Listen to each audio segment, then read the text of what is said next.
আসসালামু আলাইকুম, সবাইকে আমন্ত্রণ জানাচ্ছি আমার দেশ আজকের বিশ্বে। সঙ্গে আছে আমি হুমায়ুন নাওচিন। শুরুতেই জানাবো সংবাদ শিরোনাম। যুক্তরাষ্ট্র থেকে ইতিবাচক বার্তা পাওয়ার ইঙ্গিত দিল ইরান। হরমুজের দ্বিতীয় কোনো করিডোর মানবে না ইরান। ইরানি হামলায় মস্তিষ্কে আঘাত পেয়েছেন 700 মার্কিন সেনা। তুরস্ক, সৌদি আরব ও পাকিস্তানের মধ্যে যৌথ প্রতিরক্ষা চুক্তি সই। বাংলাদেশ সহ 14 দেশের প্রতিরক্ষা জোটের প্রধান কমান্ডার নিয়োগ। জাতীয় ওয়ার্কিং কমিটি গঠন করল ককরোচ জনতা পার্টি। 5 বছরে মোদির বিদেশ সফরে ব্যয় 557 কোটি রুপি। শুনছিলেন সংবাদ শিরোনাম, এবারে বিস্তারিত। যুক্তরাষ্ট্রের কাছ থেকে কিছু ইতিবাচক বার্তা পাওয়ার ইঙ্গিত দিয়েছেন ইরানের উপপররাষ্ট্রমন্ত্রী কারেম গরিবাবাদি। তবে বার্তাগুলোর ধরন বা সেগুলো কোন পর্যায় থেকে আসছে সে বিষয়ে বিস্তারিত জানাননি তিনি। তেহরান ভিত্তিক সাংবাদিক ওয়েসাম বাহরানি বলেন, যুক্তরাষ্ট্রের কাছে ইন্টারসেপ্টরের সংখ্যা কমে আসছে। এমন খবরের মাঝে বড় প্রশ্ন হলো ইরানের সঙ্গে আলোচনার অবস্থা কি। আল জাজিরাকে বাহরানি বলেন, এর উত্তর এসেছে উপপররাষ্ট্রমন্ত্রী কেরেম গরিবাবাদির কাছ থেকে, যিনি বলেছেন যে আমরা যুক্তরাষ্ট্রের কাছ থেকে কিছু ধরনের বার্তা পাচ্ছি। তিনি ইঙ্গিত দিয়েছেন যে এগুলো ইতিবাচক বার্তা, যদিও তিনি কি ধরনের বার্তা বা কোথা থেকে আসছে তা বলতে রাজি হননি।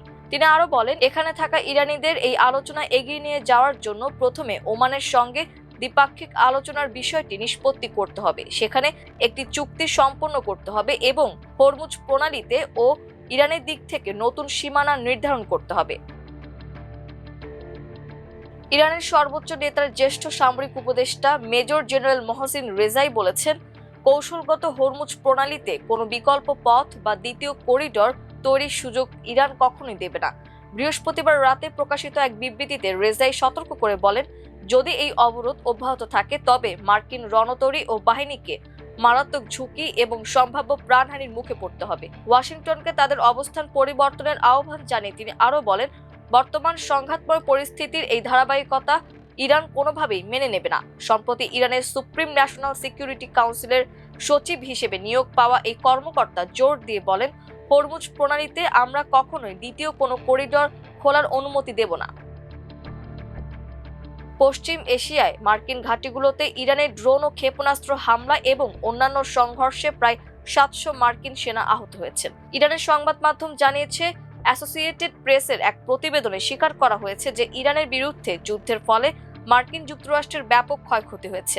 প্রতিবেদনে বলা হয়েছে, ইরানের সঙ্গে সংঘাতে মার্কিন সেনাদের মস্তিষ্কে আঘাতজনিত সমস্যা অর্থাৎ ট্রমাটিক ব্রেন ইনজুরির দীর্ঘমেয়াদী নানা ক্ষতিকর প্রভাব নিয়ে নতুন উদ্বেগ তৈরি হয়েছে। অথচ এসব সংঘাত কবে শেষ হবে তা এখনো নির্দিষ্ট নয়। প্রতিবেদনে আরও বলা হয়েছে, পশ্চিম এশিয়ায় অবস্থিত মার্কিন ঘাঁটিগুলোতে ড্রোন ও ক্ষেপণাস্ত্র হামলা এবং অন্যান্য সংঘর্ষের ঘটনায় মার্কিন সেনাবাহিনীর প্রায় 700 সদস্য আহত হয়েছেন। সামরিক কর্মকর্তাদের প্রকাশিত বিবৃতি অনুযায়ী তাদের অধিকাংশই মস্তিষ্কে আঘাতজনিত সমস্যা অর্থাৎ ট্রমাটিক ব্রেন ইনজুরিতে আক্রান্ত হলেও পরে আবার দায়িত্বে ফিরে গেছেন। এর আগে বিভিন্ন সংবাদ সূত্র জানিয়েছে, ইরানের সঙ্গে যুদ্ধে মার্কিন সেনাদের ক্ষয়ক্ষতির প্রকৃত সংখ্যা মার্কিন সরকার নানাভাবে গোপন করছে।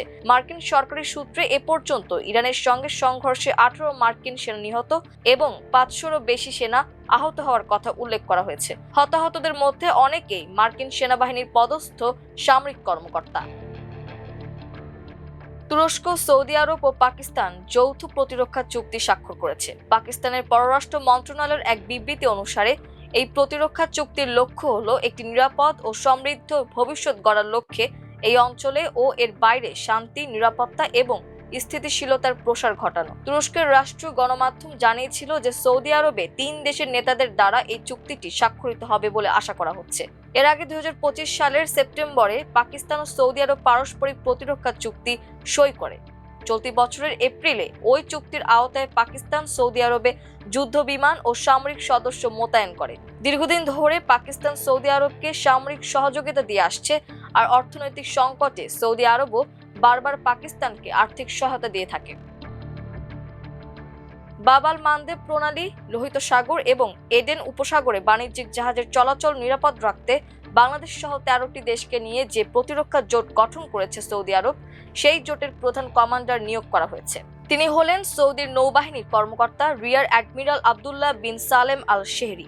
বৃহস্পতিবার এক বিবৃতিতে এ তথ্য নিশ্চিত করেছে সৌদি আরবের পররাষ্ট্র মন্ত্রণালয়। বিবৃতিতে বলা হয়েছে, জোটের প্রধান কমান্ডার হিসেবে এখন থেকে রিয়ার অ্যাডমিরাল আব্দুল্লাহ বিন সালেম আল শেহরি জোটের প্রতিরক্ষা ব্যবস্থা দেখভাল, সদস্য রাষ্ট্রগুলো ও অন্যান্য সামুদ্রিক প্রতিরক্ষা জোটের সঙ্গে যোগাযোগ সমন্বয় এবং জোটের অভিযান পরিচালনার দায়িত্বে থাকবেন। জোটের সদস্য রাষ্ট্রগুলো হলো বাহরাইন, বাংলাদেশ, কোমোরোস, জিবুতি, মিশর, জর্ডান, কুয়েত, পাকিস্তান, কাতার, সৌদি আরব, সোমালিয়া, সুদান, তুরস্ক এবং ইয়েমেন। সৌদি প্রতিরক্ষা মন্ত্রণালয়ের বিবৃতিতে বলা হয়েছে, আরও কয়েকটি দেশ এই জোটে যোগ দেওয়ার আগ্রহ প্রকাশ করেছে। সংগঠনের কার্যক্রম দেশজুড়ে সম্প্রসারণের লক্ষ্য নিয়ে জাতীয় ওয়ার্কিং কমিটি গঠন করেছে ককরোচ জনতা পার্টি। বৃহস্পতিবার ঘোষিত এই কমিটিতে সংগঠনটির প্রতিষ্ঠাতা ৩০ বছর বয়সী অভিজিৎ দীপকে জাতীয় আহ্বায়ক করা হয়েছে। প্রধান মুখপাত্র ২৭ বছর বয়সী সৌরভ দাস এবং মুখপাত্র ৩০ বছর বয়সী আশুতোষ রাঙ্কাকে করা হয়েছে যুগ্ম আহ্বায়ক। শহরে অভিজিৎ দীপকের বাসভবনে কোর টিমের ২ দিনের বৈঠক শেষে এক সংবাদ সম্মেলনে নতুন কমিটির ঘোষণা দেওয়া হয়। এ সময় সংগঠনের নেতারা জানান, আপাতত সিজেপিকে রাজনৈতিক দলে রূপান্তর করা হবে না। এর পরিবর্তে তৃণমূল পর্যায়ে সাংগঠনিক কার্যক্রম জোরদার করাই হবে তাদের প্রধান লক্ষ্য।